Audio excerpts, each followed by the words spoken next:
Hey everyone, welcome back to the Variety Half Hour podcast. Today is going to be slam packed. I'm joined by Taylor Drew, a comedian here in New York City. She's going to tell us a bit about her recent experiences at Skankfest. But before that, Taylor, would you like to introduce yourself? Hi, I'm Taylor Drew. And I didn't know I was gonna have to introduce myself. I'm a comedian in New York City. I That's literally great. just like choked on my words. And it's like, who are you? I'm like, just the easiest question you could ever be asked. It's okay. It's the first question, so I totally get it. It's like how when you're doing interviews, you're supposed to know what people say when they're like, tell me about yourself. And it's Yeah, like, I need to get PR training because I'm just I just a tornado of like words and like gobbledygook and like that or Adderall. I don't know. I don't know, I hear a lot about Adderall, but I'm also able to read a book. So Oh, not not me. Got gun to my head. They're like, read this novel. I'd be like, kill me. Put it in my mouth and pull it. Just get on. if there's any time I'm like super proud to answer a question from my therapist, it's, are you having problems concentrating? It's like, no. I'm, I'm like, what? More about you, like some things to consider. I met you when I first moved to New York. I went to an open mic at a nearby bar. I was staying with my brother, and you were the closest open mic, also the only female in the area. So, Taylor Drew, for you, I know you as running a great open mic where you provide feedback if you're able to. How'd you get started with that? I actually took over this other, I can't remember her name. Ugh, it sucks. Her mic. Well, I didn't take over her mic. I like took her time slot and then started my own mic, and she had a feedback mic, and I was like, oh, that's a great idea. So I started doing that. And then I moved the date around a couple times, and like I finally got like a great slot. It's like a 7 p.m. Thursday. Like that's mint. And I'm like trying to like ease out of it, but I named it after myself. And it's like I already built up like such like a community there. I'm like, well, shot myself in the foot. But it's it's fun. It's just a lot of testosterone sometimes, and it's like, all right. I'm terrified for the day that happens to me. Like my laptop now, if it's not charging, it turns off. So we were just talking about like decor, and I wanted so badly to show you my whiteboard. But if I move this laptop, If I move this laptop, I'm looking at my I want to do like, those YouTube deep dive videos. yeah, I want to do one on Mr. T. go on. I wrote 11 November 18th, start research. Hell yeah. I Not have to be not confused with iced tea or Mr. T, I pity the fool. no, I said not to be confused with iced tea. Yeah, no, not to be confused with iced tea. He's a, I know him and his wife. She's a big, Okay. she's a big blonde bimbo. Love it. Well, that's my goal. So Yeah, I can say that I'm one. beautiful. You said you have a whiteboard too, but you use it for jokes? Yeah, I'll like, so there are like a couple of punchlines that I have that for some reason I get on stage and they evaporate from my memory, but they're punchlines that like I can kind of like slide into different jokes uh or transition with like depending on like what it's about. Like I won't say what they are, but like uh I will like just I mean completely forget these things. And I'll get off stage and I'm like, why didn't these things hit as hard? So I'm like, I gotta just like write this shit down. Like it's like I'm so scared to have like a journal because Yeah. I've lost two of them. Oh, Yeah. Yeah, I actually just created an app that is in the App Store right now called the Bit Binder, where you can literally take pictures of your journal and it'll import all of your jokes. into Oh shit. the bit binder, like individually. You can organize them and you can record your sets. You can create set lists with your jokes.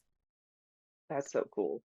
I Yeah. think one of the things that kept me going to your mic is just how like cool you are. Like when you made an app with the countdown, it's like it's such a simple idea, but like most people aren't thinking about how to elevate, you know? Yeah, that's my open micer timer app that I made. Like literally, I made it so it starts to flash. I made it so I can be lazy. Like so it starts to flash at 1 minute. So they all and then everybody's so stupid. They're like, I can't see the no. I'm like, you can see that it's flashing. Why don't you be a stand-up comedian and ignore the hopla that's happening in the corner? And if you want to waste your time talking about this flashing light, that would have been happening anyways. Just it's just on an iPad right now. You go do that, sir. People are sick. You use your 1 minute of feedback to just be like, I can't see the food. Okay. Speaking of the mic, last time I was there, everyone was congratulating you on landing a spot on Skankfest.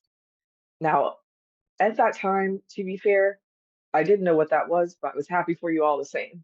Uh, It's so funny if you don't know what it is, telling people you did Skankfest, they're like, oh, or they're like, like, is this OnlyFans thing? And I'm like, no, no.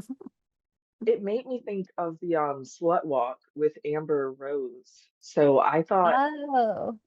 my first thought was that it was like a charity profit thing for sex workers or something that you were like, Oh, I no. thought you were part of the nonprofit event.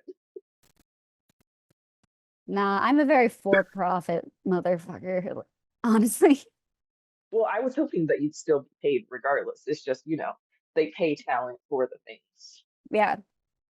Yeah, they sent me a Venmoed me. Whatever. It was cool. It was So what was it? What'd you do? so I did the naked roast, which is where you get on stage naked and you roast another comedian who was also naked.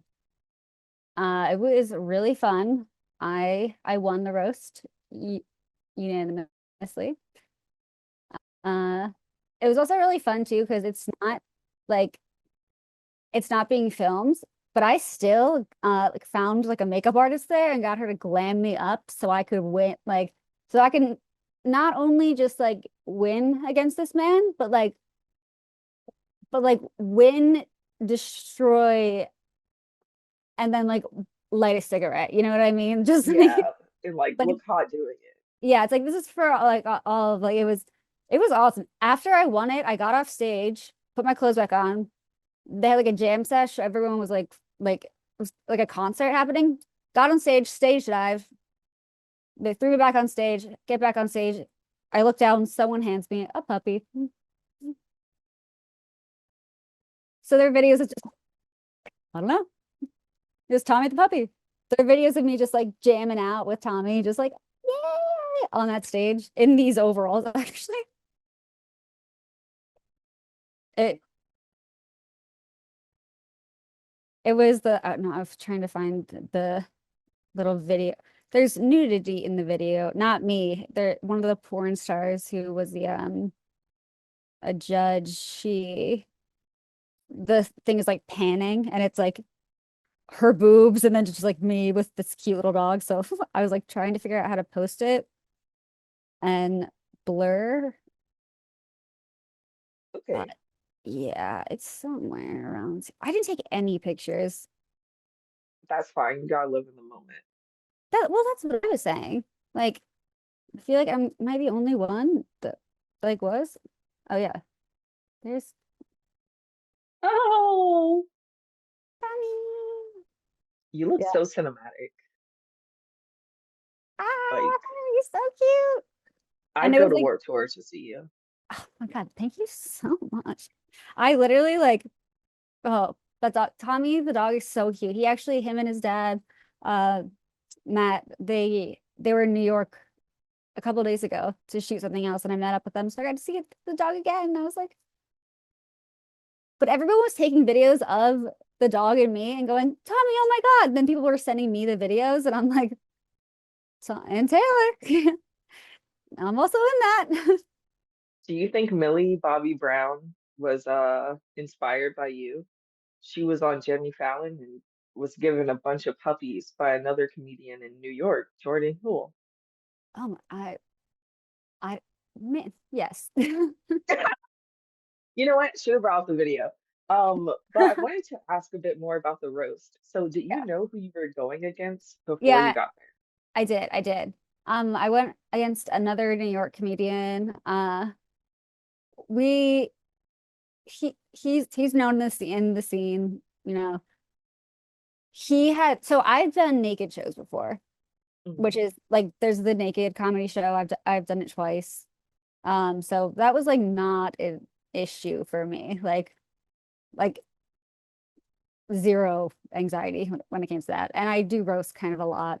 I don't love doing roasts, but I do love stage time. So I get asked a lot to do it. So anyways, it was kind of like not easy, but like, it wasn't this giant like Doable. well, yeah, Yeah. like my opponent was not taking off his underwear. I'm like, you can take it off back here or like I'm gonna see your dick regardless. So, did you walk out nude or did you do like a little, You walk out nude. really? Yeah, I think there were 2 nights of it. I was on the second night. The second night, no, like you got undressed behind, yeah, backstage, and then you walked up onto the stage. Okay. 'Cause I think, Oh, I asked because I read an interview with another comedian that was at Skankfest because, doing my yeah, research. Oh, do you see it with Hunter Wright? yeah. So hers was on the first night, and they had them take their clothes off on stage, but that made the show run too long. Yeah, doing a strip show, I think would, Yeah, like the whole so like the entire show ended up running like too long because everyone was doing it, so they had to cut yeah. that part out and just bring the comics up. But it was cool. I had a I gave the audio guys and I did a special I had tricks up my sleeve.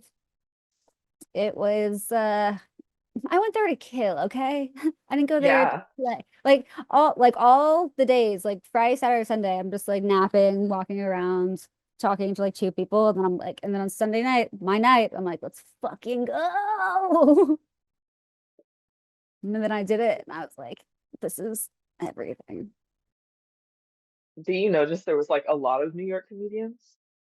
There, yeah, like not, maybe like 10. I feel like that's kind of a lot Yeah, it was. because it was in Yeah, like New Orleans. I knew all of them. Like, yeah, I think I didn't. Yeah, I didn't. Maybe less. I yeah. I mean, I could probably sit and like count because they all kind of like everyone kind of like hung out together. The New York comics, but I was so saddened that some of them had left a day early because they had finished Oh, the show and I'm like, all right, yeah. They said you're fuck Taylor. yeah, you're lost. Yeah, fuck Taylor specifically. And that was the yeah. So we like walked up on stage completely naked, and for me it was like nothing, but it was just very funny to be backstage because I'm like starting off like this ripping, doing them just like oh take your pants off like it was funny because all the girls we all had fake titties. I was like ah look at this. It was great. It was great. It was So did you go for like his looks at all, or were you just like your personality's trash? so. Do you know anything about Legion of Skanks? No. It's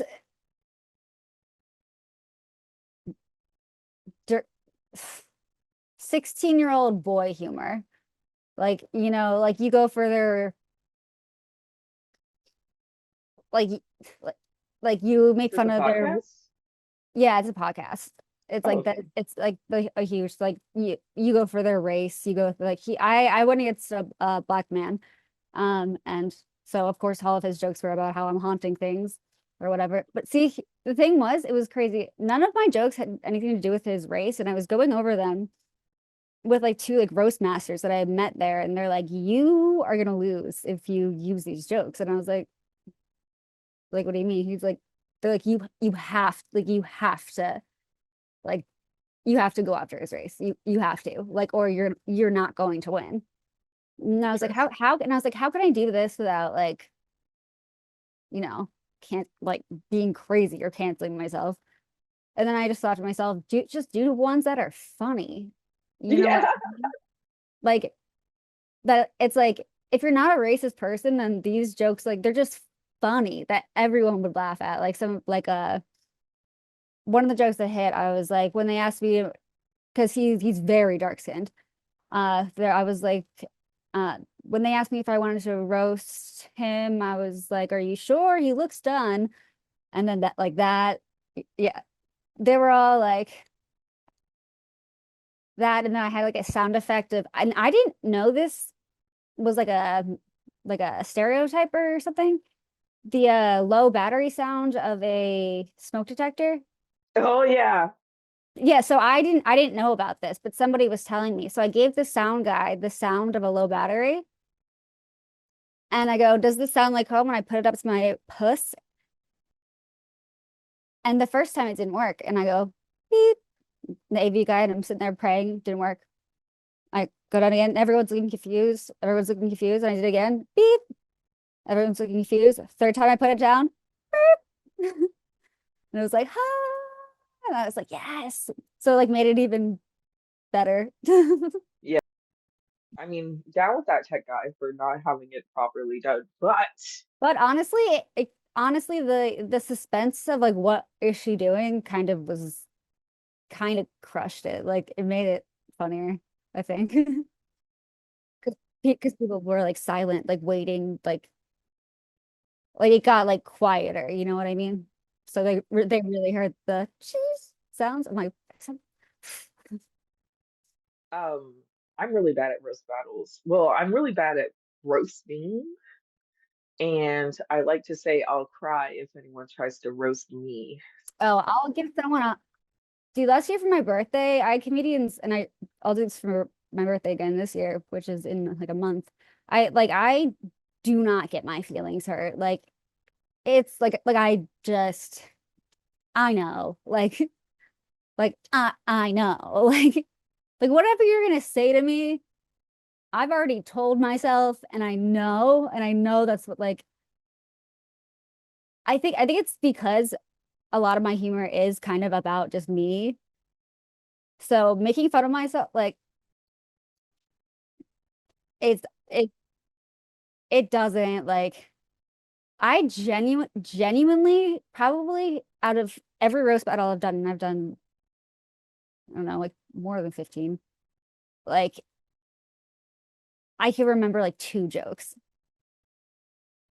that they've said, but so I'm like I'm not like they say it and it just goes over. I'm like, okay, yeah. Oh, oh, I'm so pale. Ha. Oh, my tattoos because I have daddy issues. Oh, who'da thunk? Like, The one roast I remember the most is that I was wearing like a plaid dress in Austin. They have a heckle mic called Banana Phone. I'm going to Austin at the end of the month. Nice. Yeah, heckle mic at Banana Phone. They do it at Freak in the Cave. Oh, that's awesome. So go at your own risk. I love I love hecklers. I really love hecklers.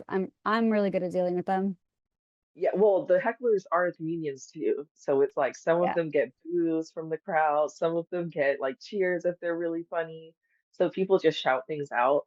And I think the worst thing I've ever been told that I remember is that I look like a picnic table because I was wearing a plaid dress.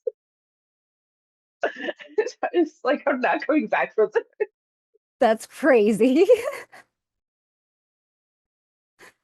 What was the delivery on that? Just like you look like a picnic table. Like, Basically. Jesus. I actually sometimes the roast jokes I get, I'll put them in my act. Yeah.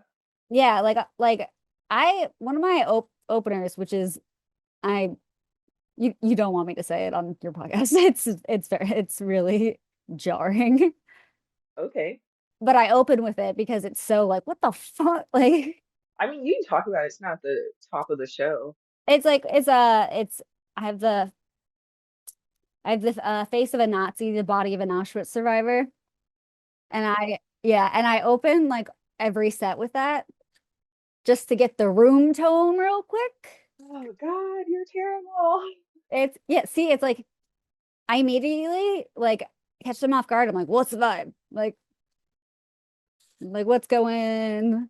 It's like if they go crazy for it, I'm like, okay, cool, I can do like my dark shit. And if they don't, I'm like, all right, well, no child murder jokes today. I I feel got that. yeah. It's like, but like like that's funny. You know what I mean? Like it's bad, but it's funny. And that's why when I was thinking about like writing like the race jokes, I'm like, just make them funny, like just funny. You know what I mean? It's like there's a difference between like being like a bigot and just like being funny. Yeah. Like that Astros thing is funny. When you said that you were roasting a black man, I was so upset at myself at how many jokes I immediately created. See, I had like I don't write any kind of I don't write any kind of race jokes like at all, like literally at all. So I was like, ugh. Like I was just gonna go straight for like you're a pedophile. My whole thing was like I was like you're a rapist. Like it was like what was it? I was like his body count is God, so low. But to be fair, I'm only counting the conscious girls. were you against Louis C.K.? That's crazy. Yeah, yeah, it was the ending. Yeah. I'm kind of glad you went in a different direction. Those masters were right. Yeah, they were definitely right. And it's interesting too because like different battles, like you have to write jokes differently. Like I did the Grove battle. Oh my God. I bombed so hard. So hard. Me and actually the other guy I think was bombing so hard he brought me down with him. It was Laramie. Like Oh, okay. Wait. So before you continue, was the roast like back and forth, or did you have like each a minute? Like, how did it go? yeah, so it's joke for joke. Okay. I know places that do things where it's like you roast them for an entire minute. I've never done that. Okay. That's what I'm used to in South Carolina. Yeah, I've never done that. In LA, when I was there for like 2 days, they put me on a battle, which was cool of them. And then I couldn't finish the minute because like I was like, I think they're more about quantity than quality of joke. Yeah, they So I like a was little like, storytelling. yeah, and I didn't have, I was like, sorry, like I was perfecting the good jokes, not like you know, Yeah, like I was buying shoes that I could wear for a long time, not a bunch of different shoes. amazing, brilliant, beautiful. What am I trying to say? That I'm sustainable? You're here No. for a good time, not a long time. I think no, I think I'm trying to say the opposite. I'm here like this joke will go down in history. Like, Longevity? yeah, I guess. I you just need to know how different battles work. Like Comedy Fight Club, I know how to write jokes for those roasts. And now I know how to write jokes for Skankfest roasts. Nice. It's like Well, you have to watch the battles and like what that audience is gonna think is funny. so we're about to wrap it up. We don't really have time for news today, which is great because I can't find my links. Um, but towards the end, because it's only 30 minutes, I would love to know like what else are you looking for in the next year in comedy? I know you started Pins and Needles this year, so maybe start with that, like your shows, what you want to do next year. Yeah, so I produce a show called Pins and Needles Comedy, which is a comedy show only for tattooed comics. Uh, it's like we're like celebrating their, so they go on stage in their underwear and they do stand up. Like it's not like a crude thing, it's not like a sexual thing. It's literally to show off their body art. And I make all the outfits, like I screen print them to say Pins and Needles, like, and if some of them are uncomfortable, they can have like a tank top, but they are in like limited clothing. So it's like one of the fun aspects of it. And you can win a tattoo there. We have an artist and yeah, there's a flash sheet. It's a lot of fun. It like brings my two loves of tattoos and comedy together. And next year I want to travel as much as I can. Honestly, I've been booking a lot of out of state shows. Yeah. Yeah, so I mean, I got a car for it, and the city was like, "Nope, we're gonna take that." So now I don't have a car. Yeah, go me. Anyways, but yeah, I just want to travel more for comedy because everyone in New York has heard all my jokes, and I'm ready for people outside of New York to hear my jokes. Do you think you'd want to like do more solo nomad or maybe be a feature for someone? Like you want to try to, I mean, yeah, either I don't. I guess I'm kind of like waiting for an opportunity in a way. You know what I mean? Like I'm trying to showcase myself as much as I can so I can maybe like open for somebody, like that would be amazing. right? I can see it. That would be really, really cool. I could be like, like, you're great. I'm medium, please. So I guess, yeah, that's the goal is just to keep doing comedy, get better at comedy and just go to more places to do the comedy. Because it's like, yeah, we have the internet, but like seeing a stand-up show is so different. Yeah. Well, Taylor, I thank you so much for coming on today. Yeah, this is so fun. Yeah, it's always great seeing you. You're so funny. I welcome everyone to follow you, Taylor Drew, both traditional spellings. So don't fuck it up. Yeah, right. People are like with an E. I'm like, no, when has it ever been with an E? Taylor, Taylor, like OLER. Sick. People right? are sick. Yeah, yeah. I'm just like, get out. I can't. Good followers only. Yeah, exactly. All right, awesome. Well, thank you so much. Thanks, Taylor. Everyone, have a good one. And I don't have a scheduled time for the next episode. So see you whenever. Bye.